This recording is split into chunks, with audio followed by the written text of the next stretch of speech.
As far as I'm concerned, as long as that same respect and recognition is not shown toward every one of our people in this country, it doesn't exist for me. And during the few moments that we have left, we want to have just an off-the-cuff chat between you and me, us. We want to talk right down to earth in a language that everybody here can easily understand. And we're back, people, for another episode of The Malcolm Effect. You know how it goes, bringing you all political education in a way that is concise, relevant, and accessible. Today, I can't lie, I'm super, super excited. And I say this every week, but I am sincerely super excited for our guest today, Dr. Bikrum Gill. I came across his amazing talk on the People's Forum recently, in which he was speaking about the different types of socialism or political economy trends in China currently. So welcome to the Malcolm Effect. Thank you for joining me. Thank you for inviting me on. I'm happy to be here. Looking forward to the conversation. Thank you so much. We're going to go straight into it, people. And today is all things political economy.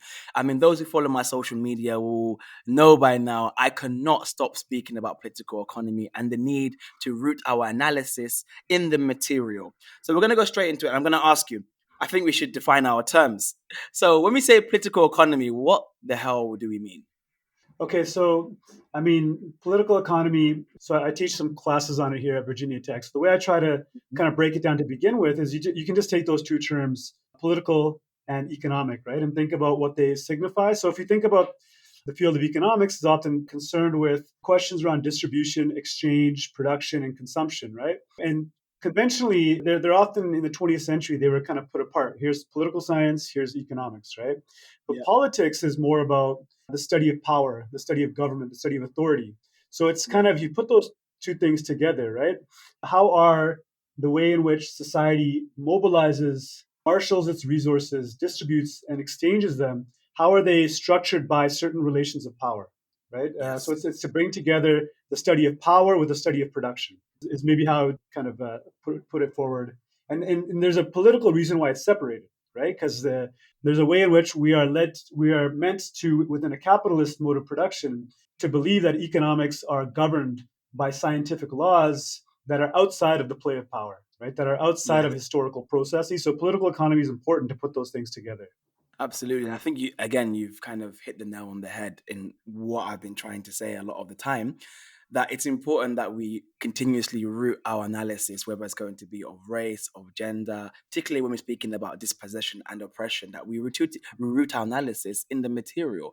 Otherwise, we end up in constant abstractions and we never get to the root of what is the cause of dispossession. So thank you very much for that. So, I mean, you mentioned production several times in the last 2 minutes. I have to ask you, what is meant by the means of production and why do we always talk about it?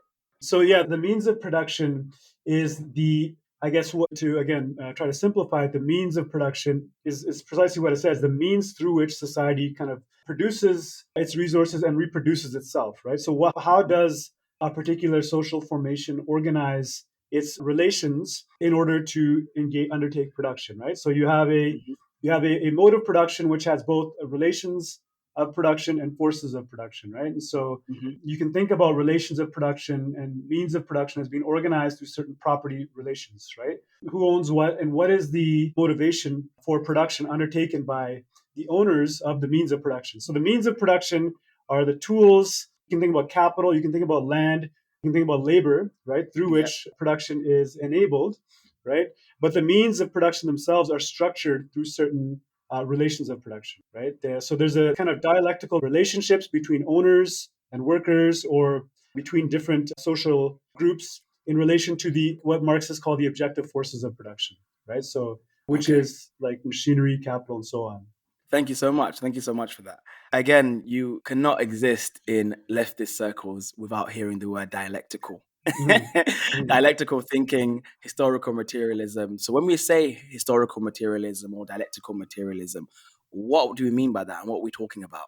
So I think what I will first really emphasize is the text that people should read if they really want to understand And Marx really never used the language himself of dialectical materialism. That comes kind of afterwards, and especially under Stalin, right? That it really Yeah. becomes, I guess, consolidated. But I would really encourage your listeners to go to The German Ideology by Karl Okay. Marx, right? That's, like, I think, the fundamental text where he lays down what he calls his materialist method, or what he calls the materialist conception of history, right? And so this Okay. is a wide-ranging engagement with Hegel and the German ideologists and Feuerbach more generally. And it's in very many ways, Marx is engaging in an auto-critique here as well, right? Because he's very much Okay. coming through Hegel. So the materialist conception of history, which I think Engels later calls historical materialism and later dialectical materialism, it begins with Marx engaging very closely with the German idealists, right? So this idea Yeah. that they had was that history moves through the movement of ideas and concepts, right, and essences, Mhm. and that the social can be identified as an expression, kind of these underlying ideas or essences that move history, right? And Marx kind of flips that on his head. He famously says, "I put Hegel on his head," and his point is that, look, it's not consciousness that makes life, but life that makes consciousness, right? So we need to look actually, Mm. we need to begin by looking in a materialist conception of history, by taking a concept and look at the social relations from which that concept arises. Don't take the concept as given, right? Interrogate the material conditions out of which it arises. So what does that mean, right? So in the German ideology, Marx famously says, look, before Hegel, before you can come up with this ideal in the spirit, you forget that you must eat and you must live and you must be housed in order to be able to undertake these philosophical reflections, right? So, and he's Mhm. arguing that that's not separate from your philosophical reflections. The material form through which a society is organized and the Yeah. contradictions, right, in the relations of production between, say, owners and workers, that holds the key to understanding the major contradictions of a society, right? So it's not in ideas, but in Yeah. how a society is socially organized. So historical materialism asks us to look at the organizing relations of power at a material level of a Mhm. society, but it is not deterministic, right? So that's important, Yes. even though it's dialectical, right? So it's not that the way in which a a social process, looking at how it's organized, looking at how it's owned, looking at how exploitation is happening, doesn't mean then those give rise to ideas and it's just a one-way process. It's dialectical, so then ideas do impact back on the productive forces, right? Mm. But you simply cannot take analysis that looks at ideas and concepts detached from their material conditions, right? And so, like, I can give an Absolutely. example.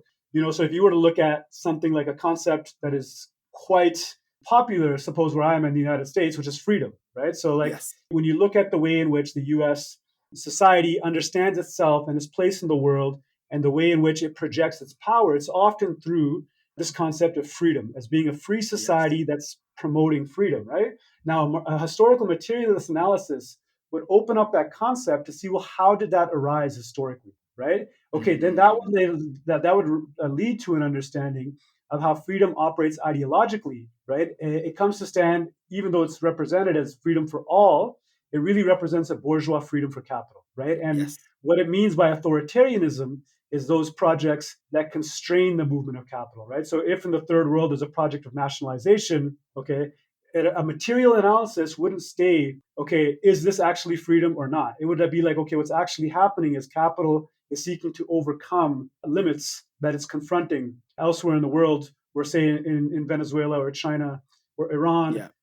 industries have been nationalized. That's a limit on capital accumulation, but it's ideologically represented as a project of spreading freedom, right? So I think a historical Yeah. materialist analysis would look at the underlying kind of production relations that are driving processes forward. Yeah. So No, no, thank you so much. And I think that's super important because when we think about, let's say, dealing with race issues in, let's say, liberal circles, we mm, find that because of their kind of underpinning ideology, they are led to like diversity and inclusion. That's their kind of way of dealing with race issues or racial disparity. When really and truly, what a historical account would say is, okay, let's give a causal account of how this disparity is caused.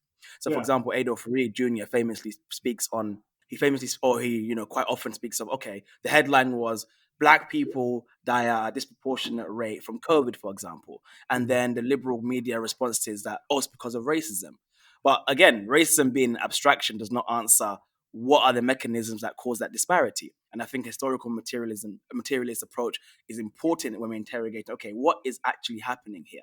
And I think it's the only way at this point, personally. I think it's the only way at this point to actually get to the crux of the matter or uncover the kernel of what's actually happening. So thank you so much for that.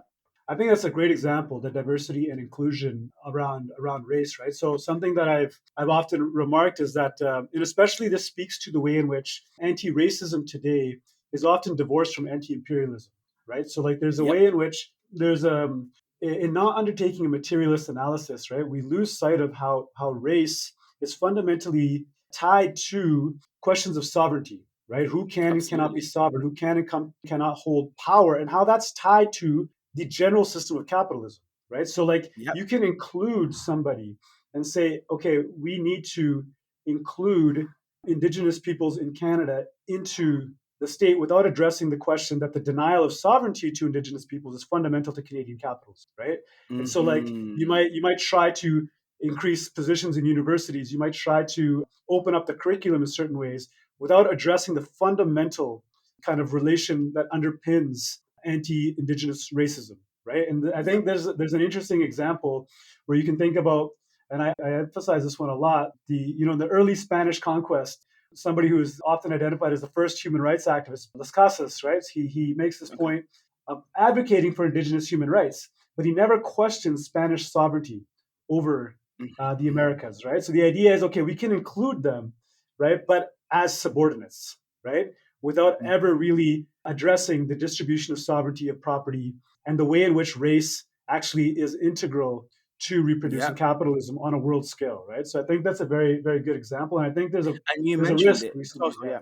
yeah. No, Go you ahead. mentioned it as well in the talk for People's Forum. You said Mhm. that it's also who is rational and who is irrational. Mhm. And capitalism will continue to reproduce those hierarchies for it to work, Yeah. for it to like justify itself, for it to maintain itself, to it to maintain the mystification that capitalism does. It will have to produce these hierarchies. So yeah, I mean, you mentioned that, and that was a point that I actually noted down. So okay, so you mentioned then if we're saying there's a dialectical relationship between the material and our ideas, and there's like an interplay between them, and they both inform each other. What then is Marxist beef, it seems, with the concept of human nature? And again, obviously, I hope you can tell by the way I'm asking, I'm just a proxy to common questions that I asked. Right, It's not right, right. why Mhm. I'm just acting as a proxy. So people will say, the common discourse is that the likes of, Milton Friedman will say things like, capitalism is merely an extension of our human nature. Our Right. human nature is to be individualistic, is to be greedy, and we have just built an economic system that reflects that. And then people will say, no, Marxists will traditionally say, no, these traits which we have been socialized to believe as innate are actually a result of our relationship to the production, how we've divided labor and how we've divided who gets what. So then my question again is, what is Marxist beef with human nature? Is it that whole scale Marxists reject the concept of human nature, or is it that we interrogate it further? Yeah, I think in my reading of Marx, and again, this is something you can find in many of his texts, but a key kind of text that's been influential for me again is the German ideology. But I Yeah. think I would agree that Marx doesn't speak of human nature, right? There is no Okay. conception that there is a human nature, but that doesn't mean that Marx would disagree with Friedman and saying humans aren't greedy, right? He would Oh just yeah. say people have capacities, not natures, right? Like that Mm. that that we have the capacity to be greedy, to be selfish, to have an ego kind of centered approach. But there's also a capacity for cooperation, right? There also is Yeah. a capacity for mutuality and so forth. And I think I wouldn't have too much to add to it. I think you said it brilliantly there, right? Like I think, I just think it's like human nature is. It's not human nature, but the capacities are historically produced. So which capacities Okay.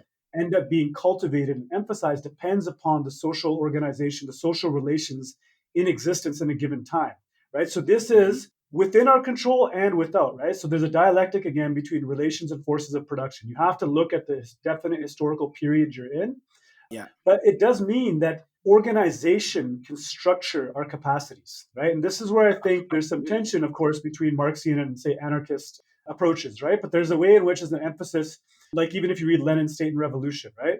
Like there's Yeah. a very clear, or some of the discussions in China in the contemporary, discussion of the long road to developing socialist capacities, right? Like Yeah. Lenin was clear in State and Revolution. Look, the bourgeois elements, the feudal elements, they're not going to disappear overnight, right? That Absolutely. it's going to be a long road to developing this capacity. Now, the other thing I'll say around human nature is even that second part around nature, right? Yeah. Is Marx, like, so my own research, I do a lot of, in addition to political economy, political ecology, right? Yes. And so there's a way in which Marx can take you into a historical understanding of nature itself, right? So when Yeah. he's critiquing the German ideologists, he's like, look, you speak of essences, right? You speak of these essences, but you can't even find that anywhere in the natural world, right? When you look out at nature, right, and Hmm. you think you are seeing something untouched and something pristine, you're actually ideologically obscuring the historical processes that would have produced that landscape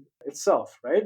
So it's Yeah. quite interesting the way, he talks about the historical kind of social metabolism between society and non-human nature in such an extent that you can't even take refuge in a concept of nature outside of society with Marx. That doesn't mean he doesn't leave space. But there's a way in which, and your listeners might find it interesting, that Marx's work led in biology to this kind of approach called niche construction theory, right? Which there was this book written called The Dialectical Biologist, right? And it was really fascinating work that looked at, if you look at quote unquote nature dialectically, right? It looks at Yeah. how, say, organisms and the environment shape one another, right? And so there's no essence also to nature in the same way, right? It's a dynamic dialectical process that Mhm. humans are also enmeshed in, right? So because there's a problem sometimes with environmentalism, where it kind of seeks, especially a kind of white environmentalism, which often Yeah. seeks refuge in a nature beyond society, right? In a pristine kind of nature. So I think there's a way Yeah. in which both human nature and nature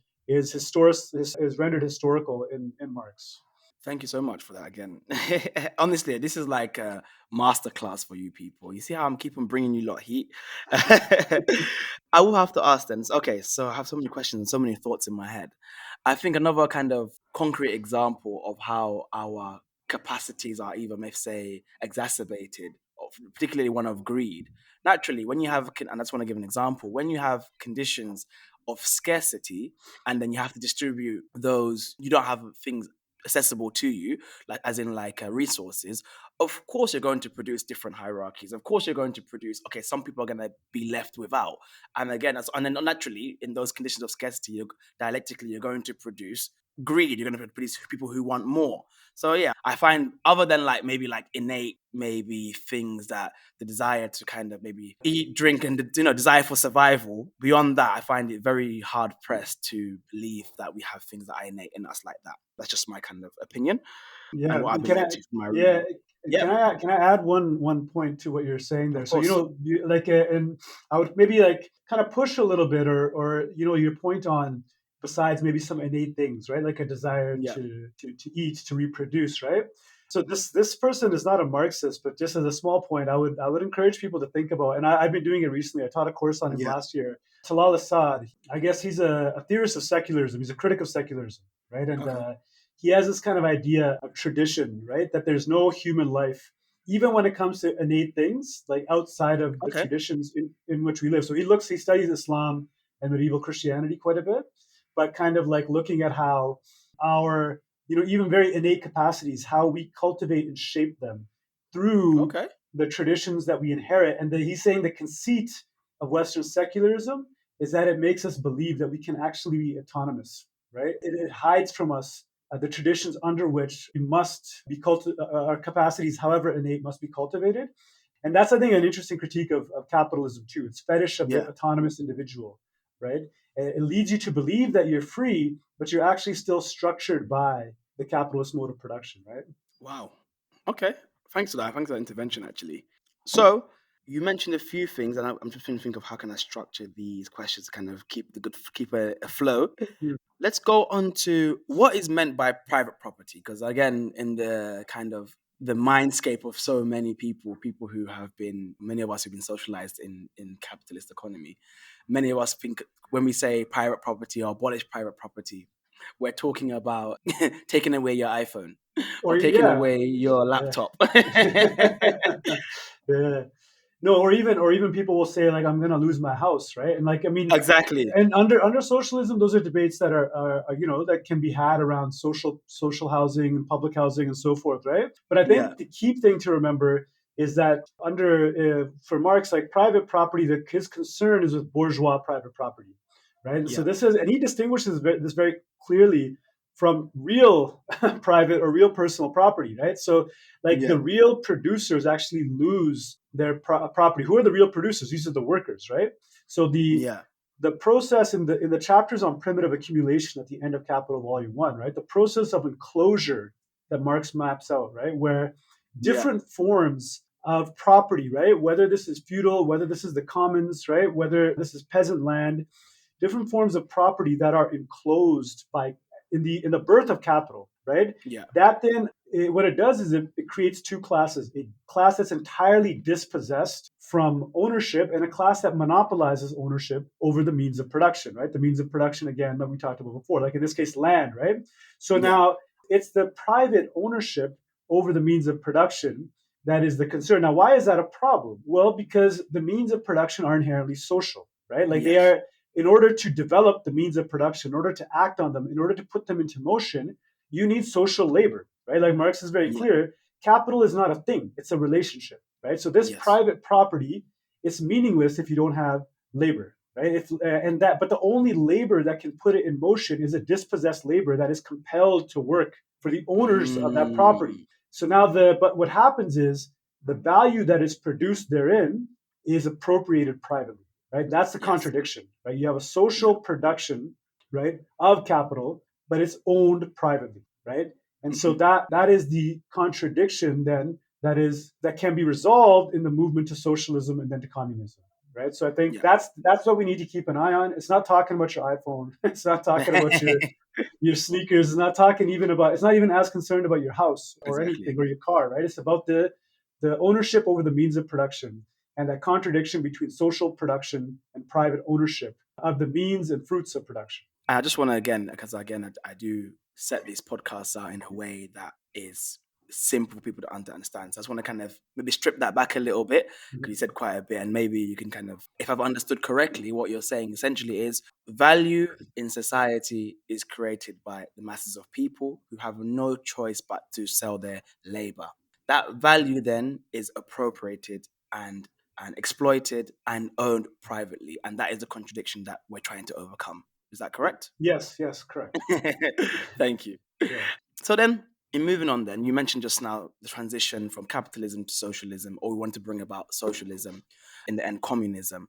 We have to define what then is socialism, and then in your answer, if you could, because you mentioned imperialism before, why in your reading do you think that many of the social revolution took place in the global south as opposed to Marx's prediction that would take place amongst the industrialized proletariat?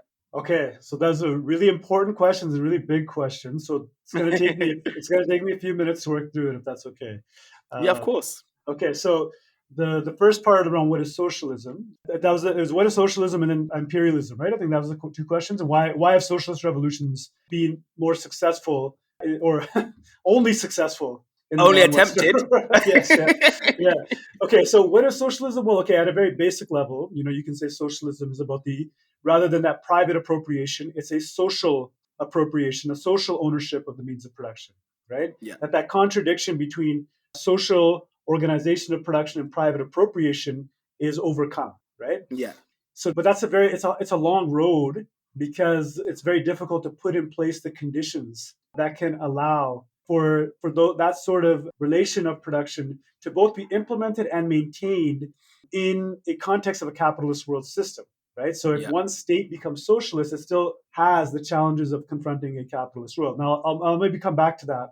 But first, I think to go through the question of imperialism in relation to capitalism, right? yeah, And I think like if you saw the talk I gave at the People's Forum there, I think people often will begin with imperialism with Lenin, which is really good, right? And I yeah, think why does Lenin turn east, right? Why does Lenin turn away from Europe? Exactly because, as you were suggesting, after the Bolshevik Revolution, the failures of proletariat revolutions in Europe, yeah. Lenin, for him, it's like, okay, I don't think there's something structural, right? It's not just ideological. It wasn't like how you're saying around race. Mm, There's something structural that made it impossible for these revolutions to take hold in Europe, right? Like, what is it Yeah. about labor that keeps it invested in imperialism in the core and incapable to overthrow capital, right? And so then he Yeah. looks east, right? And why does he look east? Because he looks at the second question, which is the national question, right? Yeah. And now, so Lenin looks at that as a particular stage of capitalism. But I think, as I mentioned in the People's Forum talk, I would follow Samir Amin and others who, and this is that broad tradition of third world Marxism, which is Marxism, right? But I think it identifies as third world Marxism to differentiate it from like a Eurocentric Marxism Yeah. that often takes hold. That's really dismissive, actually, of the struggles of people in the global South, right?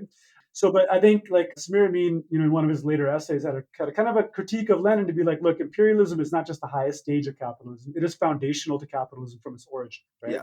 And that's something Okay. that in my own work I really emphasize is that if you only look, and in Marx, he definitely identifies in Capital Volume 1. Now, look, it's not just the enclosures in Europe that gives rise to capitalism. It's not just this process through which people were thrown off the land in Western Europe over a period of centuries that gives rise to a capitalist class and a dispossessed class. And then capitalism gets set in motion and then eventually expands through colonialism. Mm-hmm. He actually says, Yeah. well, the actual origins of capitalism are in colonialism, right? He has that famous paragraph Mm. where he talks about enslavement, the kind of African slave trade, Yeah. the entombment in minds of indigenous people, the battering down of the walls in China and India. Like this is what he says is the dawn of capitalism. But the problem Mm-hmm. in Marx's text, and this is I always differentiate, like Marx's method, his historical materialist method, can help us address the limits in his own content, right? So Mm. he doesn't then, the way he goes from the enclosures in Europe to come to capital labor, he doesn't really give as much analytical significance to colonialism, right? So it's the origins, but it's kind of just a quantitative moment, right? So the colonialism gives a stock of resources that then allows capitalism to kind of get set in motion. But I think a lot of third world Marxists took what Marx left undone, like Samir Amin, and then they build into Yeah. that actually what is underneath the capital labor relationship is the drain of value from the colonies to the core, right? Mm. Is what stabilizes capital labor in the core from the outset, right? Is that you have, say, food and industrial inputs coming in that can both repress the cost of labor and allow for sufficient profit. Because if that wasn't there, capital and labor would constantly be warring or labor would be worn down, right? Because the rate of profit that capital seeks Wow. can Yeah. destroy Yeah. the foundations of labor. But then, well, how can you maintain labor? But you need labor also as a consumer. You need a consuming class too, right? Yeah. But so then, how do you maintain that space of both profit and the livability of labor, right? And Yes. its consent to the system? Well, one thing that has been really key is provisioning cheap inputs, like say cheap food, cheap coffee, cheap tea, right? Or Yeah. allowing labor to be able to consume. And well, how do you do that? Well, you repress the costs that are coming from the colonies, right? And so that's the Wow. core periphery value drain that has always been fundamental to capitalism. It's not a secondary moment, right? So in this way, we think about capitalism not simply as emerging through the enclosures in Europe, but through the conquest of the Americas and the initiation of the slave trade by the Portuguese and then other European powers, right? Those are the kind of originary moments. And therefore, you can't actually, if that is a key process of keeping labor invested in the system, of keeping labor disciplined, then how can you actually, in a material analysis, overcome that without first addressing the core periphery contradiction in the colonies, right? And Yeah. it's more acute in the colonies too, because that the costs of the capitalist system are ultimately externalized to the peripheries, right? This is Yeah. where you have forms of dispossession that are so brutal that there is no space given to a reintegration into the system in the same way, right? So whereas those dispossessed in Europe can, through settler colonialism, find political inclusion and can make claims still, even as proletariat, they can make political claims through trade unions, through voting in the system. I'm not saying this to say that labor is not repressed or exploited in the core, but Yeah. it's able to find a place in the system that is not the same as those who are indigenous peoples who are dispossessed in the Americas, right? Those who are enslaved from the African continent, right? Those who are Yep. colonized in India and elsewhere, they're not able to find a place in the system. And so the contradictions are more acute, right? They're more kind of Wow. urgent. And so that's why I think so many of the movements of anti-colonialism, I got in a bit of trouble for something I tweeted a couple of weeks ago around Marxism being really central to anti-colonialism, right? And maybe I should have qualified that. It's not the only thing that has driven anti-colonialism, but there's a reason why it has always been so core, is Yep. that anti-colonialism is fundamentally a rejection of capitalism because capitalism is a world systemic process instead of relations, right? And so to really Yep. free yourself is to delink from that system, right? Which is kind of Samir Mean's argument. So then, like, to launch an anti-colonial movement, whether it's Nkrumah, whether it's Ho Chi Minh, like the thinkers that come out Yep. of it, it's very clear to them our oppression is rooted in the global dynamics of capitalism, right? And so I think, Yep. and then the other material component is that for the masses, the popular classes of the periphery, right, they don't have a way to be reinvested. There's no class upon which they stand. So if labor stands in some ways upon the absolute exhaustion and immiseration of those dispossessed in the colonies, those dispossessed in the colonies don't have that, right? So Yep. that's where Fanon is really significant, Frantz Fanon, right? So Yep. when you read Fanon, like if you read Marx and Fanon side by side, it's quite fascinating, right? Because Fanon talks about famously the need to stretch Marxism when it comes to Yes. the colonies, right? Yep. But for Fanon, how can there be anything progressive about the history of capitalism when you think about what it did Mm. to those in the Yep. peripheries and the colonies, right? Yep. That's where I think you need to stretch it. That's where Fanon goes to the countryside. He goes to the fella, the peasant in Algeria, right? Thinking about Mao and the peasantry in China, those who are just brutally immiserated. They do not Yep. forget, right, that what they want Mm-hmm. back is land, what they want back is sovereignty. Maybe those in the cities have forgotten because they're getting integrated into the Wow. system. But I think it's the what I would say maybe to try to simplify it is that question of why have socialist revolutions been more successful in the periphery is number one, yes, the contradictions around, say, exclusion, dispossession, and hunger are more acute there. The denial of consumption is more acute, especially in the countryside, in the colonies, right? And that gives rise, I think, to a capacity for organizing the masses that hasn't Wow. been available in the core. Whew. Thank you. No, that was Sorry, I said dope. it's going to That take a was few no, no, no, minutes. no, So no, no, I, no. That was I'm just here snapping away, thinking, okay, that is what we call a masterclass. Thank you so much for that. That was dope. That was dope. I mean, there's so many things to unpack there. Precisely. I mean, I think it's very important you mentioned Fanon. I mean, Fanon said in the colony, the base is superstructure, and superstructure is the base. And I think it's very important that when we're talking about uh, understanding Marx as it pertains to the colonial context, we're not trying to, what's the word, extrapolate or project a kind of industrialized proletariat white working class movement to the global south. We're not trying to export that. We're trying to say, okay, the contradictions are more pronounced in the global south. That's why the socialist revolution took place in the way in which they did. So yeah, thank you for that. My next question then would be, okay, then you spoke about, why we kind of organize on material lines as opposed to, let's say, ascriptive categories such as like race or gender. So again, if you're responding to that question, why would you say it's important that we try to organize people on the lines of, let's say, material or their class lines as opposed to, let's say, categories of like race or gender? I think maybe I would approach that question kind of slightly different. I think it's important to organize.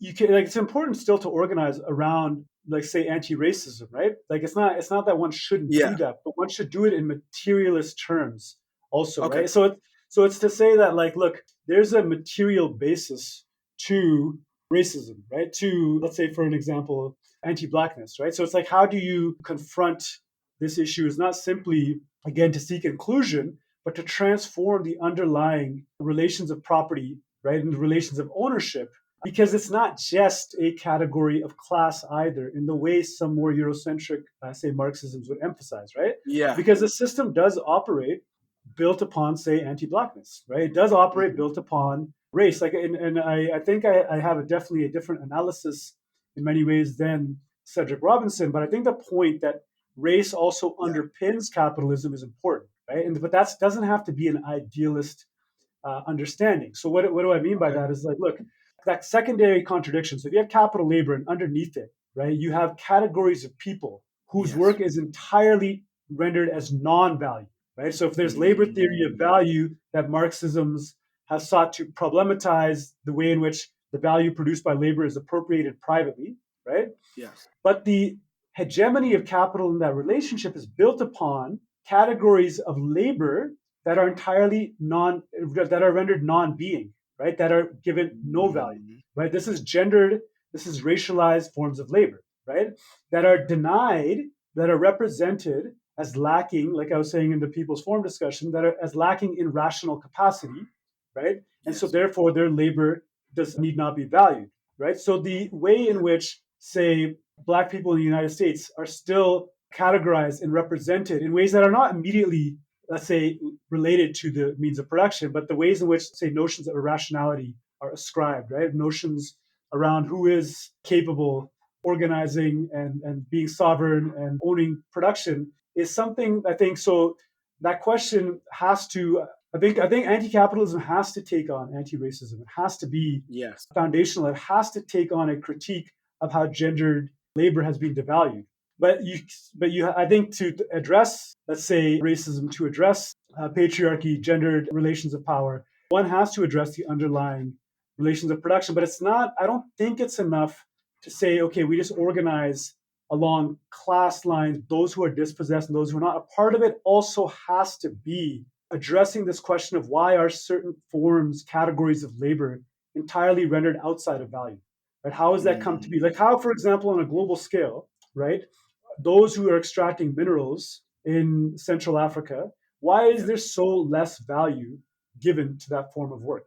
Right? Why is there so less minimal value accorded there in the global production line? Right? How does it come to be historically that some parts of the world and some people who are racialized in particular ways are so devalued? Right now, part of addressing that is a material transformation of, say, global South states becoming sovereign over their resources, right? To address Yeah. the discrepancy in control over capital on a global scale is ultimately the route to addressing, right, the power of race. So I would agree in that way, but like the language of class doesn't always get us there. But I think the language of looking at who is sovereign, who can own, maybe is more helpful in that way.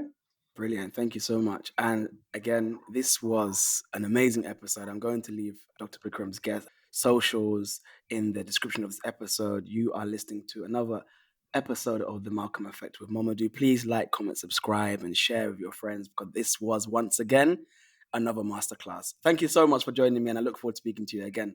Thank you. Thanks. It was my pleasure. Thanks for having me on.